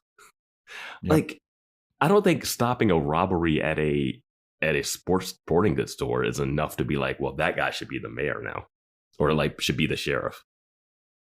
I just feel like that's Apparently a weird thing. It is. And why would Liam let Tyler Sheridan, Boyd or whatever, that character, get arrested from that?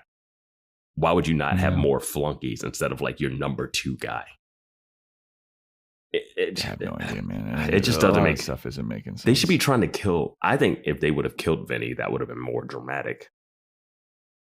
And I think they should. Then you can't have Ken Marino in the show, and he's a golden asset. I don't like him working with the Fitzpatricks though, and him wanting to be sheriff also wasn't something that I even care about. Like, I honestly don't care if Keith is sheriff or not anymore. I think he needs to be sheriff to make the town better. But whatever, he goes back to being a private eye with his daughter. I don't know. Yeah. So then Apollo is still at the Mars Investigations office. They're waiting for Kizza. And Apollo's like, look, dude, I told you he's not showing up. He gave you a sob story. He was just looking for a payday. And he goes, Veronica, did you tell Kizza that I was a fraud and that he won't be rich? And Veronica's like, yeah, I did. And Apollo goes, thank you. You did your part. And Veronica goes, wait, what? And Apollo goes, so my book was actually written by me. All those stories are mine. Everything that happened in that book is mine. Now, it was all a test for you and Kizza because I actually do have people that are close to me that I can trust. Zeke, the guy that you talked to, told you that none of this is, he's actually a really good friend of mine. And this was all a trick. And then he's leaving. He's like, so thanks for that. And he's deuces. And he's walking out. And then Veronica gets a phone call. And it's Keith. And Keith tells Veronica, yeah, I got Kizza's in jail. And he said that he wanted to call you. And Veronica's like, wait, Apollo, wait. Kizza's in jail. That's why he's not here. And the reason why he's in jail is like he had a rental car that had stolen tags or something. Yeah, he had a rental car that had stolen plates on it. And I was like, wait, did the rental car company give him stolen plates or did he steal a car? Like, I was so confused by the reasoning that he was in prison. Yeah, me too. It was very strange. Like, why can't they say he was speeding or something? I don't know. Something simple. Yeah. But, so they go to the sheriff's department, Apollo, Veronica, and Apollo and Kizza, they meet and they're stoked to meet each other. And Apollo, Kizza's like, of course, it's good to see you, Apollo, because your mom named you after the god of music or something. And it was a book that she would always read to you. And Apollo's like, I remember that actually. And then Kizza's like, you want to hear some stories about your mom? And then Apollo's like, I absolutely do. And they're crying and then they embrace. And then we get zoom ins on their faces as they're hugging. Everybody's and they're crying. They're all happy. Veronica's crying. Veronica's crying. Everybody's crying. The scene is just all teary-eyed. It's a happy ending for once. Honestly, I'll say this. As much as I've come down on this show's attempts of doing social issues or handling social issues, they managed to not victim blame in this. Because I really thought they were going to go, Apollo's a liar. He's screwing everything over. He's bad. The dad's bad. I thought everyone was going to be bad. Veronica was going to be fine. You know, like, it just, I mean, it's not the Middle Eastern terrorism graffiti episode one. Yeah, what was that guy's name? I forgot. But it's that one, they missed the mark on this. And this one, I also liked that Apollo's pulling some Lafayette style stuff and actually was like, no, I'm using this to actually check and make sure. I'm going to use your nosiness and curiosity to find out whether or not a guy who's claiming to be my dad actually is my dad. Yeah. And I was like, okay, cool.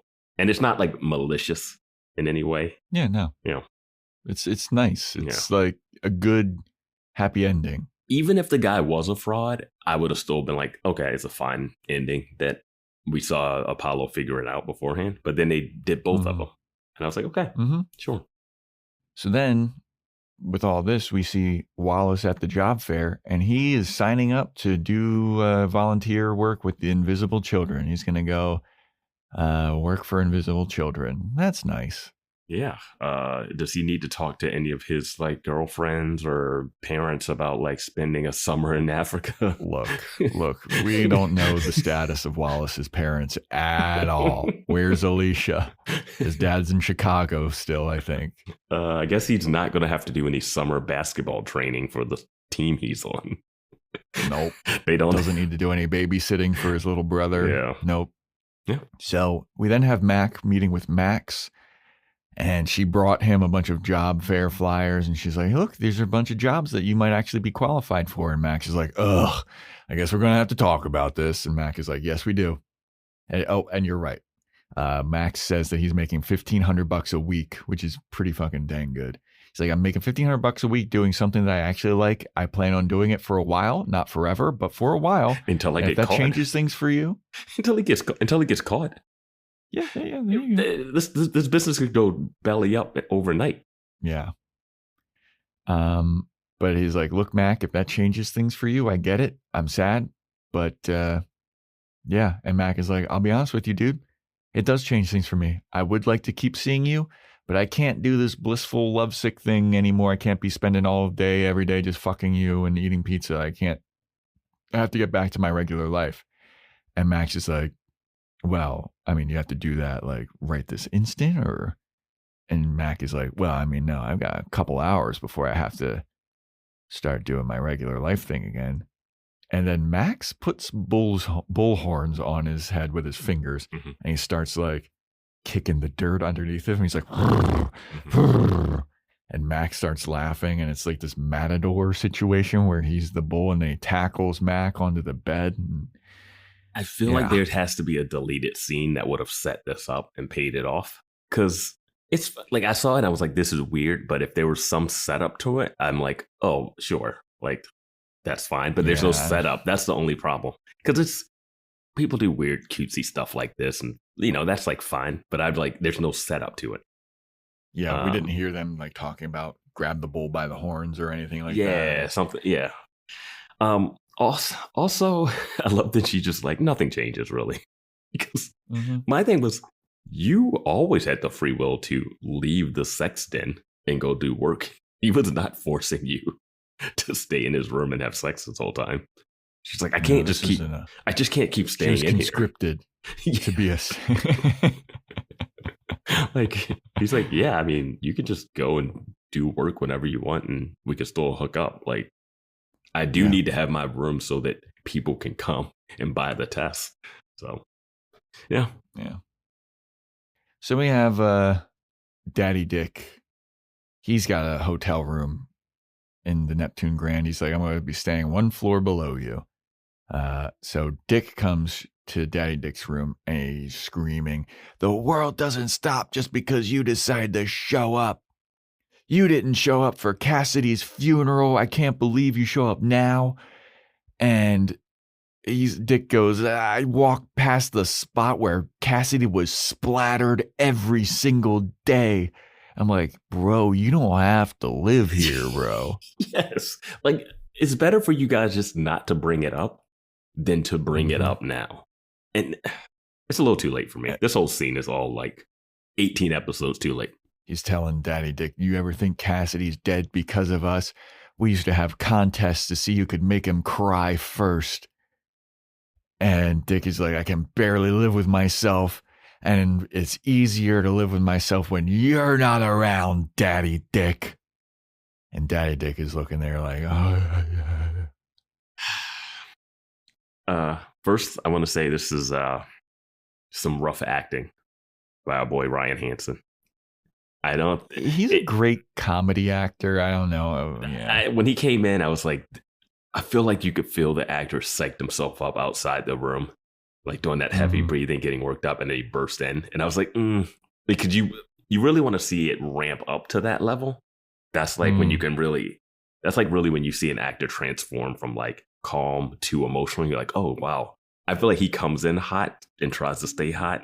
And it just, and none of the, again, if this happens episode 4 of the season, I think it fits a little better for me to get on Dick's side. But I've watched a whole season of him just not caring about anything, not being remorseful towards Mac whatsoever. And then all of a sudden he's mad at his dad. Yeah. For what? Like, because he doesn't care about his dad screwing people over. But now he does. And it's not like Dick was the one that Daddy Dick liked. Like, it's not like he's Cassidy that was like getting bullied by his dad. Like, why are you here now? Like, they were boys. And now he's like mad. And he's mad at his dad because they both used to try to make their brother cry. I'm like, you're the problem. Like, like Logan has his dad issues that when you hear the stories of it, you're like, geez, this is abusive and really messed up. It seems like you and Daddy Dick were basically step in step doing what you did. Y'all were the abusers. And you haven't talked about Beaver at all this season besides to say, to rip on Mac. Yeah, you were just his beard or whatever he said. Dick, you were literally taking pictures of your junk and throwing them out the window onto the spot where Beaver probably, like, you can't, this is so too little too late to have this come up at the end of season 3. This should have been the first half of the season. We're coming off of season 2. I needed to know how Dick's reaction was to that, because he's not even in the end of that episode. And instead, we get it here, and it's all focused on Daddy Dick, who wasn't even around for any of that second half of the season. I don't like it. I don't like it. I just feel like I don't know what we're supposed to be feeling here. It feels way, way, way too late. Yeah. Way too late. Yep. And like Dick's reasoning for being upset with his dad are like, you have no right, you know? You didn't even care when Logan was banging Kendall after your dad left? Like, it wasn't like a betrayal. Like, I just don't even. Yeah, it would have been different if like Dick had tried to turn over a new leaf or something, because if he felt bad for what he did, but like he's still the same asshole. Yeah. All season long. Yeah. This didn't work for me at all. But Dick now goes to Logan's room to tell him, hey, the surfing trip is off. Daddy Dick is back in town and he wants to spend time with me before he goes to jail. And Logan's like, all right, I get it. That's his reaction to hearing that Daddy Dick is back in town. The guy whose wife he was having an affair with. Whatever. Yep. Sure. So then Logan goes to tell Parker, hey, the surf trip is off. Daddy Dick is back and he wants to spend time. So now it's all off. And Dick was like paying for half of the trip, and it'd just be really expensive if it's just me. And then Parker's like, well, guess I'm going to Colorado. And Logan's like, yep. Parker is being unreasonable. Yeah, she is. Typical woman. That is Joe Welke speaking. And I understand kind of what they're trying to do, but it's crazy to think that they would go on a South America trip, just the two of them surfing. And he's like, this is a trip I've been planning to do with Dick. And I'm not going to do it without him. Like, if you were planning to go to the World Cup or the Olympics with your friend who cares about it, and then all of a sudden they couldn't, you don't just go, all right, let me just do the same trip with someone who may or may not know how to surf. Yeah. Be a completely different trip. And that I've also been dating maybe a couple months. Yeah. That's insane. Yeah, it is a little wild. And she's like, I guess I'm going to go back to Denver, you know? I'm like, your parents wanted you to drop out of school until Matt convinced you because of what happened to you. And now you're upset that you're not going to South America. Something you heard about literally a couple days ago. Yeah. You're not even prepared to go on the South America trip for 3 months. I mean, she could still stay with Logan and Neptune, it seems like. Yeah, at this point, he's not going on the trip. Yeah. You could. So your whole thing about like it was only 2-hour flight, we could see each other during the summer or whatever. She's not like, I'm sorry, Logan, I know this was a trip that you were really looking forward to doing, blah, blah, blah. She's just like, well, I guess I got to go back to Denver now. She's also not doing it. She's also not doing the thing where it's like, oh, are you canceling the trip because you invited me and you don't want to go now? Like, yeah, because she's hearing like a dad came back and I'm like, that sounds fishy. But she's not even, they don't play it up like she thinks that's fishy. She's just. Yeah. Well, yeah. She doesn't know the whole backstory. Yeah. Like the crime wave that was happening in Neptune before her arrival, before her crime wave got kicked off. Right. She should be like, I want to go back. I wouldn't want to go back to Denver because I wouldn't want to go work with my parents. So for some reason, I would try to find some. She should get a radio internship at the Rock place. K-Rack. K-Rack, yeah. I don't know. Piz would never give her a recommendation. I know that. I know he eats so much. It just seems like the most unreasonable thing for people to not be like. I just remember people just took the summer break. You call, you're on the phone, you text, you try to make a trip. Like if he was in Denver, Never date anybody. If she was in Denver, he's probably visiting her maybe twice that summer. Yeah. And we're talking weekends, not like I'm staying for a week. So what? I don't know. Yeah. It's just deal with it. Mm. I don't know. Young so love. Then we go to the Mars household. Veronica and Piz, they're watching, and Keith, they're watching Vinny's commercial to be a sheriff. Can I just say that Keith is really cool with Piz and Veronica being cuddled up together? Like, they are way too close. Yeah. It's one thing if they've been dating for a while. On the couch. Yeah. And I'm like, she's freshman year of college. You just met this dude. This is a guy that you saw underage drinking with Wallace not too long ago. And they are just, they could be sitting there, but they are just like, yeah, she's in between. I don't know. She's in between his legs. She's in between his legs. They got the whole couch to themselves. It's like, I don't know. Like, I feel like you should sit up or something when the dad is there. It's pretty bold. Yeah. But Vinny's commercial is like, yeah, the crime wave's going up, and it's because of our knucklehead sheriff. And look at me. And he's there with kids. And Veronica's like, I didn't know Vinny had kids. And Keith goes, not that he knows of. And now Vinny's been endorsed by the Homeowners Association, which we saw was hinted at earlier. I love that this is just called the Homeowners Association, because there will be probably multiple homeowners associations. Yeah. I don't know. Like, it's whatever. So then Veronica drops the knowledge that Kizza and Apollo's blood test checked out, their DNA test checked out. They are related. He is the father. And then Veronica gets a phone call. It's good news. She got the FBI internship, and Keith is so proud. It's time to celebrate with ice cream. Big high five that definitely missed. They added that slap sound in post. He's like, my daughter's going to be a Fed. Yeah. And then Piz is like, oh my God, I'm so happy for you.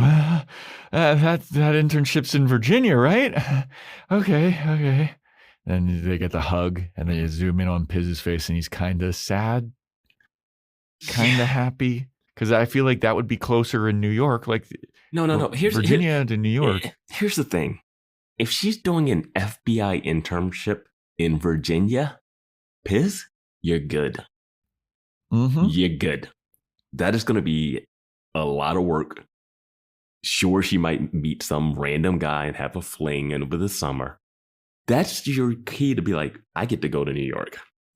And when we come back, we'll see what happens. Like, you guys have been dating for like weeks or at this point. I just don't.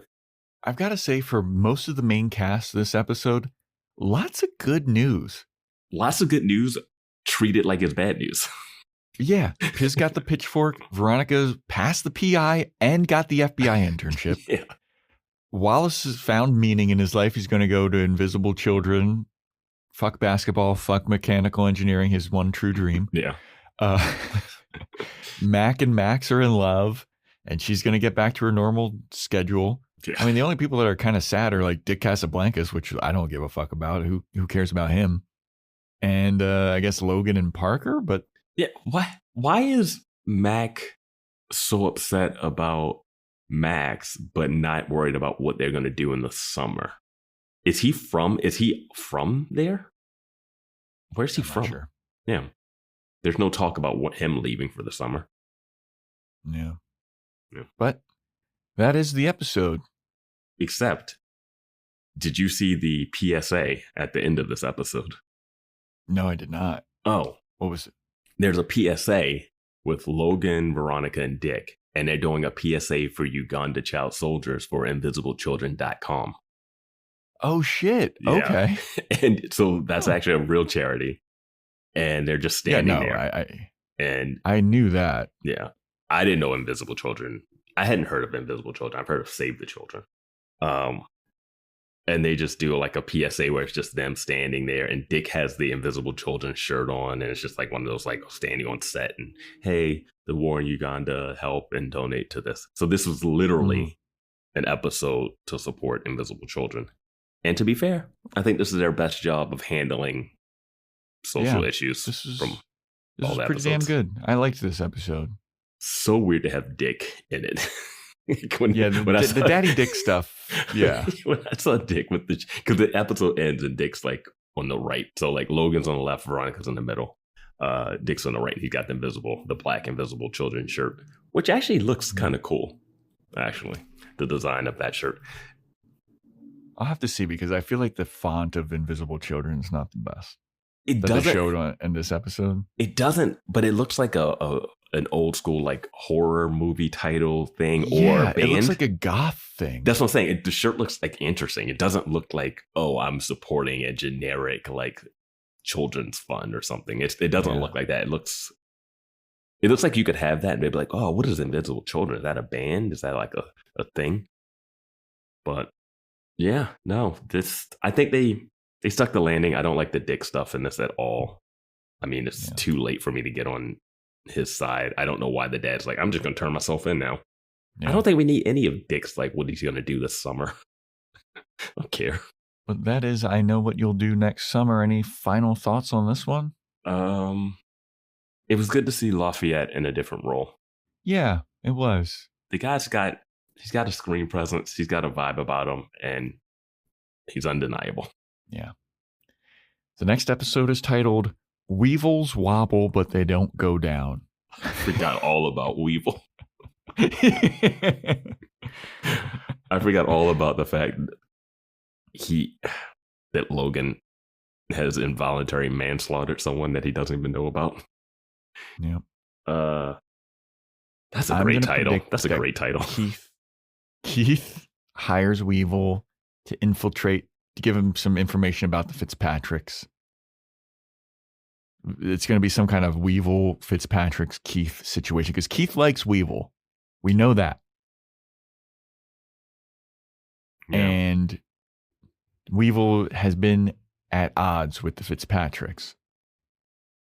Maybe it'll be some kind of thing where like Weevil's like, hey, I don't fuck with the PCHers anymore. Let me join your gang. They're a bunch of dickheads. Let me join your gang. I don't know. It's no way the Fitzpatricks are letting him join. They're not letting someone of his skin tone join their group. I don't know. I think that there's going to be some kind of Weevil versus the Fitzpatrick situation, and Keith is going to be involved. The title's so good. Weevils wobble, but they don't fall down. I like that. That's like that toy. Yeah. I forget what it's called. Weeble Wobbles? Weeble Wobbles? Yeah, I think so. Yeah. I think this. I just don't even. I don't even understand why we're doing Vinny Van Lowe as the ultimate bad guy now, teamed up with this criminal organization. I think this is going to have something to do with the PCHers needing to reach out to Weevil for help with something, or him going to them and helping to stop some Fitzpatrick stuff because they know that Keith will be a better sheriff because he's not trying to stop those robberies on the PCH at all. No. These carjackings have not been a major issue, but yeah, I really don't know how they're going to play this Fitzpatrick thing.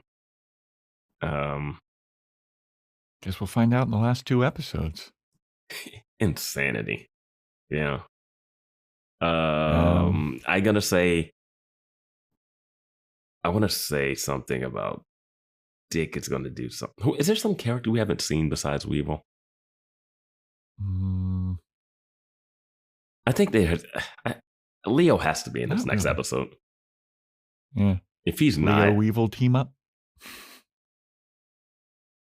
I'm going to predict someone dies this episode.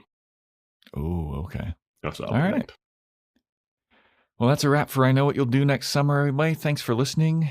Jump on Discord. Let us know what you thought of the episode.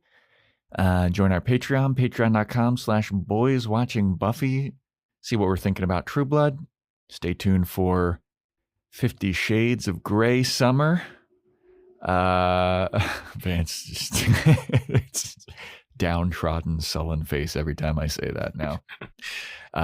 Check out all the Twilight stuff that we've done and all the other movies that we've done and all the other series that we've done. Freaks and Geeks, Angel, Dollhouse. Amazon wishlist, links in the show notes. Boys Watching Buffy at gmail.com to email us, at Boys Watching Buffy on Instagram and TikTok.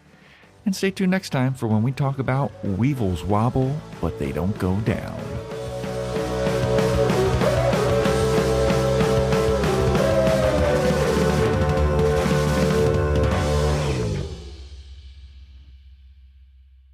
He's a good guy, Veronica. Try not to rip out his heart.